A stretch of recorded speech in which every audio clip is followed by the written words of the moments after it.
Formula ఈ car race case విచారణలో ACB అధికారులు దూకుడు పెంచారు. కేటీఆర్ విచారణకు సంబంధించి అన్ని రకాల డాక్యుమెంట్లను సేకరిస్తున్నారు.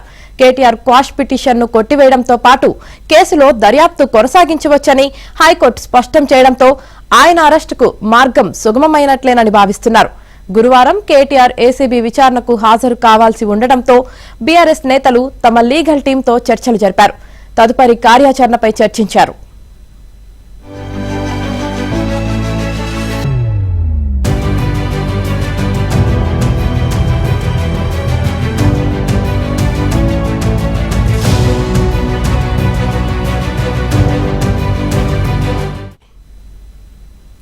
హైకోర్టు తీర్పును సవాల్ చేస్తూ కేటీఆర్ సుప్రీంకోర్టులో స్పెషల్ లీవ్ పిటిషన్ దాఖలు చేయగా దానిపై తెలంగాణ ప్రభుత్వం కేవియట్ దాఖలు చేసింది.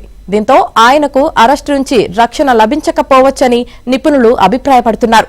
మరోవైపు ఫార్ములా ఈ రేస్ తొలి ఒప్పందంలో స్పాన్సర్ గా ఉన్న ఎస్ నెక్స్ట్ జెన్, దాని మాతృ సంస్థ గ్రీన్ కో కార్యాలయాల్లో ఏసీబీ అధికారులు సోదాలు చేశారు.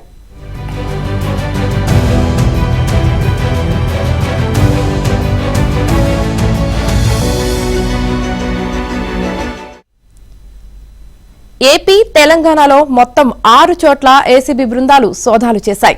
హైదరాబాద్లోని మాదాపూర్, జూబ్లీహిల్స్ లో, మచిలీపట్నంలోని కార్యాలయాల్లో అధికారులు సోదాలు నిర్వహించారు. మచిలీపట్నంలోని గ్రీన్ కో సంస్థ ఎండీ చలమలశెట్టి సునీల్ ఇంట్లో గ్రీన్ కో, ఎస్ నెక్స్ట్ జెన్ కార్యాలయాలను నడుపుతున్నారు. కార్యాలయంలోని కీలక రికార్డులు, కంప్యూటర్లు, ల్యాప్టాప్లను స్వాధీనం చేసుకున్నట్లు తెలిసింది.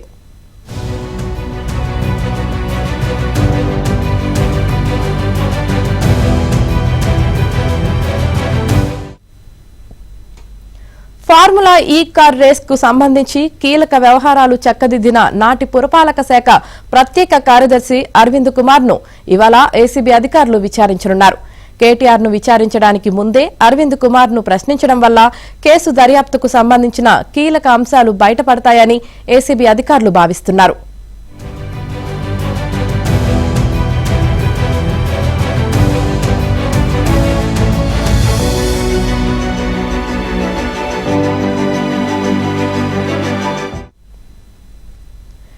ఎఫ్ఈఓ, ఎస్ నెక్స్ట్ జెన్, పురపాలక శాఖకు మధ్య జరిగిన త్రైపాక్షిక ఒప్పందం అమల్లో ఉండగా రెండోసారి స్పాన్సర్ ను తప్పించి పురపాలక శాఖ, ఎఫ్ఈఓ ఎందుకు ఒప్పందం చేసుకోవాల్సి వచ్చింది?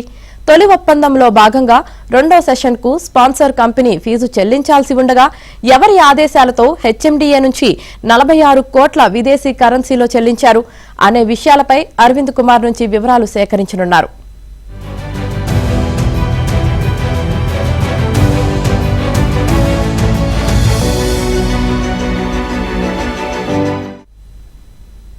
ఈ కేసులో అప్రూవర్ గా మారతానంటూ ఇప్పటికే ఆయన ప్రభుత్వానికి సమాచారం ఇచ్చిన క్రమంలో విచారణ తర్వాత అరెస్టు చేసే అవకాశాలు కనిపిస్తున్నాయి. అప్పట్లో తెర ముందు వెనక జరిగిన విషయాలు బయట పెడితే మాత్రం కేటీఆర్ అరెస్టు మరింత సులభమవుతుంది. అరవింద్ కుమార్ అప్రూవర్ గా మారితే ఆయన బెయిల్ పిటిషన్ పై ఏసీబీ అభ్యంతరాలు వ్యక్తం చేయకపోవచ్చు.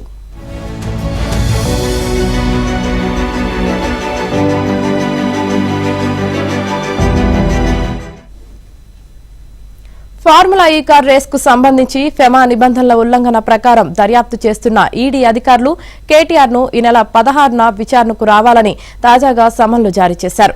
ఈ కేసుకు సంబంధించి హెచ్ఎండీఏ మాజీ సీఈ బిఎల్ఎన్ రెడ్డిని ఈడీ అధికారులు విచారించనున్నారు. ఇప్పటికే ఒకసారి ఈడీ నుంచి సమయం కోరిన బిఎల్ఎన్ రెడ్డి నేటి విచారణకు తప్పనిసరిగా హాజరు కావాల్సిందేనని, ఆయన మరోసారి సమయం కోరితే మాత్రం తదుపరి చట్టపరమైన చర్యలకు వెళ్లే అవకాశం ఉంటుందని తెలుస్తోంది.